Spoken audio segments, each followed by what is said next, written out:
예, 사순절 셋째 날 아침 묵상에 함께 해준 여러분들 환영합니다. 저희는 사순절 첫 번째 주에 성부 하나님, 성자 예수님, 성령 하나님에 대해서 한 분 한 분의 특성들을 성경이 소개하는 데를 따라서 묵상했습니다. 오늘 그 세 번째 날 성령 하나님에 대한 말씀 같이 읽고 묵상해 보도록 하겠습니다. 오늘 말씀은 로마서 8장 26절 28절입니다. 같이 읽겠습니다. 이와 같이 성령도 우리의 연약함을 도우시나니 우리는 마땅히 기도할 바를 알지 못하나 오직 성령이 말할 수 없는 탄식으로 우리를 위하여 친히 간구하시느니라.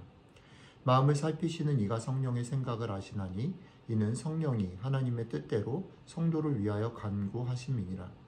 우리가 알거니와 하나님을 사랑하는 자 곧 그의 뜻대로 부르심을 입은 자들에게는 모든 것이 합력하여 선을 이루느니라. 아멘.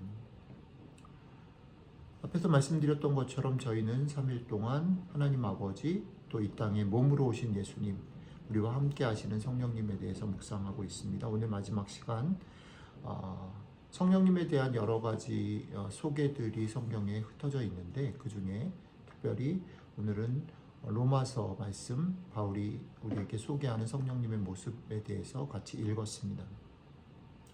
로마서에서 바울은 성령님을 이렇게 소개합니다. 우리의 연약함을 도우시는 분.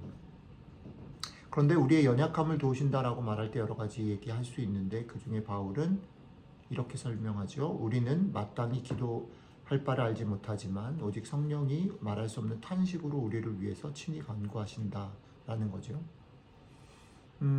이 말씀을 보통 이전까지는 저는 우리가 어려운 일들에 처해 있을 때, 낙심할 때, 그래서 기도로 말을 꺼내지 못하는 그런 상황들에 처하잖아요. 그런 우리들의 모습들만 생각을 했어요. 그죠?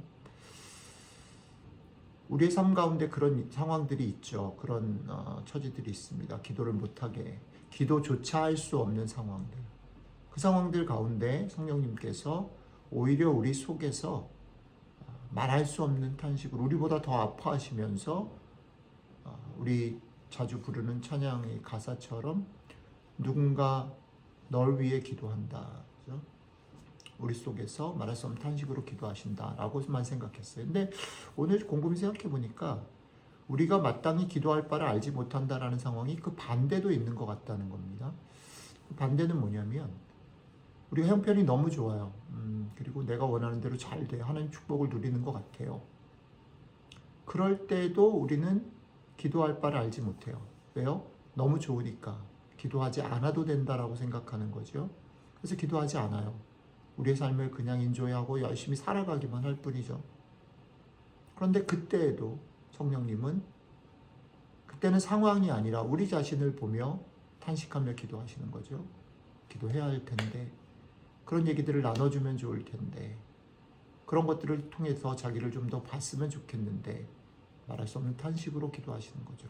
성령님께서 말할 수 없는 탄식으로 기도하신다라는 건 그런 면에서 어떤 모습이든지 최악의 상황 속에서 혹은 너무 상황이 좋아서 어떤 모습이든지 우리가 기도할 바를 알지 못하고 기도하지 않을 때, 기도조차 할 수 없을 때 성령님께서 우리 대신 기도하신다라는 겁니다. 그런데 오늘 말씀은 조금 더 연결이 돼요. 그렇게 기도하시는 분을 설명하고 나서 바울이 이렇게 말합니다. 마음을 살피시는 이가 누굴까요? 그 뒤에 성령의 생각을 아시나니라고 하니까 이건 성령은 아닐 겁니다. 그렇다고 하면 성부 하나님에 가깝지 않을까 싶어요. 마음을 살피시는 성부 하나님께서 성령의 생각을 아신다. 우리 속에 말할 수 없는 탄식으로 기도하시는 성령의 생각을 아셔서 그것은 어떤 거냐면 성령님께서 하나님의 뜻대로 성도를 위하여 간구하시기 때문에 그렇죠. 성령님이 우리 속에서 말할 수 없는 탄식으로 기도하시는 그 마음 그것을 아시기 그의 생각을 성령의 생각을 아시는 아버지 하나님께서 우리를 돌보시게 된다. 어떤 결과가 일어나냐면 바울은 이렇게 말합니다. 우리가 알거니와 하나님을 사랑하는 자 곧 그의 뜻대로 부르심을 입은 자들에게는 모든 것이 합력하여 선을 이룬다라고 말합니다. 많은 그리스도인들이 이 구절을 좋아하고 이 구절들을 깨닫고 여기에 도달합니다. 모든 것이 합력하여 선을 이룬다. 그런데 실제 상황 속에서는 어느 시간이 지나서 하나님이 은혜를 주셨을 때 거기를 거쳐 나갔을 때 우리는 이것을 깨닫지만 그 과정 가운데서 우리는 사실은 모든 것이 합력해서 선을 이룬다라는 생각보다는 아까 제가 앞에 말씀드렸던 것처럼 너무 상황이 좋아서 혹은 너무 상황이 안 좋아서 그래서 그것들이 내 맘 같지 않아서 날씨가 너무 좋아서 날씨가 너무 흐려서 날씨가 너무 추워서 날씨가 너무 더워서 내 주변에 좋은 사람들이 있어서 내 주변에 좋은 사람이 한 명도 없어서 우리는 그것 때문에 힘들어하지만 그것이 내가 원하는 대로 됐으면 좋겠다라고 생각하지만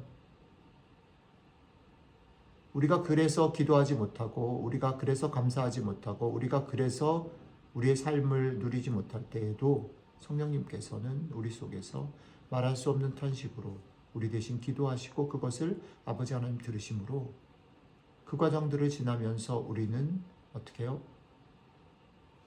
모든 것이 합력해서 선을 이루는구나를 배우게 된다라는 거죠. 오늘 바울이 소개한 성령님에 대한 소개들을 따라가다 보면 우리의 삶에 이런 도전들을 받게 됩니다. 성령님께서 우리보다 우리를 위해서 탄식하며 간구하심으로 우리는 우리 앞에 놓인 문제들과 낙심을 견디며 혹은 우리 앞에 너무 좋은 일들을 주신 하나님을 바라보며 결국 모든 것이 합력하여 선을 이룸을 맛보고 감사할 수 있는 데까지 갈 수 있다는 겁니다. 지난 몇 주 동안 우리가 묵상했던 것과 사실은 이런 면에서 만나게 되지요. 우리는 자꾸 우리의 마음을 갈아엎어서 옥토가 되게 해야 된다라고 마음을 갖지만 성부 하나님, 성자 예수님, 성령 하나님은 아니, 내가 너를 알아. 내가 너희의 상황을 알아. 그것이 만만치 않은 것을 알고 너희가 그 속에서 너무 자주 흔들리는 것을 알아. 그러나 그럼에도 불구하고 우리가 너희와 함께 있어. 우리가 너와 함께 있어. 아버지 하나님의 사랑으로 이 땅 가운데 몸으로 오신 예수 그리스도, 그의 몸을 찢고 피를 흘려주신 그 예수 그리스도, 그리고 그가 보내신 성령님이 우리와 함께 하시는 임마누엘 되셔서 우리가 좋아서, 우리가 너무 안 좋아서 기도하지 못할 때에 우리를 대신해서 기도함으로 우리의 삶 가운데 결국은 합력해서 선을 이루는 것을 맛보는 데까지 끌고 가실 거야. 그러니 용기 내. 그러니 오늘 구체적으로 적극적으로 우리들의 삶에서 이 기도의 맛을, 이 성령님이 함께 하시는 맛을 누리고 경험했으면 좋겠어. 이 말씀으로 우리에게 다가오시는 거죠. 오늘 하루 여러분들의 삶이 어떨지 모르겠습니다. 여러분들이 어떤 문제 가운데 있을지 얼마나 신나는지 저는 알 수 없습니다. 그러나 오늘 말씀을 여러분들의 삶에 잘 비춰보시기 바랍니다. 그리고 이 말씀 속에서 주시는, 그래서 여러분들을 기도로 부르시고 그 기도 가운데서 합력해서 선을 이루는 그 맛을 보도록 초청하시는 하나님의 초청이 여러분들의 것이 되시기를 주님의 이름으로 축복합니다. 기도하겠습니다. 예, 주님, 그렇습니다. 우리는 너무 좋아서 또 너무 힘들어서 기도하지 못하는 사람들인 것을 주님 아시고 우리 속에 성령님을 보내셔서 그 성령님이 우리가 너무 좋아서 기도하지 못할 때 우리 자신을 위해서 기도하시고 우리가 너무 어려워서 입조차 뛸 수 없을 때 우리와 공감하시며 우리의 환경들을 위해서 기도하시는 그런 말씀들, 그런 성령님 우리에게 보내주신 것 감사합니다. 그 성령님 힘입어서 우리가 견디며 감당하며 살아나갈 때에 모든 것이 합력하여 선을 이루는 그 기쁨, 그 맛을 누리는 하루 될 수 있도록 함께 해주시면 좋겠습니다. 감사드리며 우리 주 예수님 이름으로 기도드렸습니다. 아멘.